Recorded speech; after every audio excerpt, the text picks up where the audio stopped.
অবশেষে অবসান হলো ১৩ বছরের দীর্ঘ অপেক্ষার। একটি শিশু পেল তার পিতৃ পরিচয়, আর অসহায় এক নারী পেলেন তার ন্যায় বিচার। নেত্রকোনা নারী ও শিশু নির্যাতন দমন ট্রাইব্যুনাল আদালতের বিচারক অভিযুক্ত আসামি হেলাল উদ্দিনকে যাবজ্জীবন কারাদণ্ড এবং ১ লাখ টাকা অর্থদণ্ড, অনাদায়ে আরও ৬ মাসের কারাদণ্ড দিয়েছেন।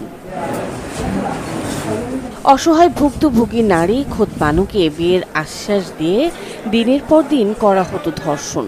পরে অন্তঃসত্ত্বা হয়ে পড়লে বিয়ে করতেও অস্বীকৃতি জানান অভিযুক্ত হেলাল। এরই মধ্যে একটি কন্যা সন্তানের জন্ম দেন ধর্ষিতা ওই নারী, কিন্তু সন্তানটি জন্মের কিছুদিনের মধ্যেই তিনি মারা যান।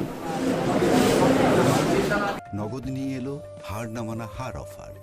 সর্বনিম্ন ১০,০০০ টাকা রেমিটেন্স নগদে পাঠালে থাকছে স্বর্ণের হার জেতার সুযোগ।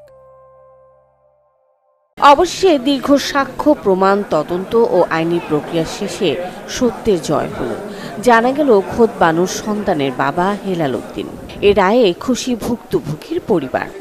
আমি বাপের সাথে থাকতাম, অনেক উহিলের বলে যাইতাছি, পুলিশের বলে আইতাছি। অনেক ১৩ বছর পরে আমি আমার বাপের পরিচয় পাইছি। মেয়ের অধিকার ফিরে পাইলো, তার ভোটার অধিকার ফিরে পেলো, তার পৈতৃক পরিচয় ফিরে পেলো।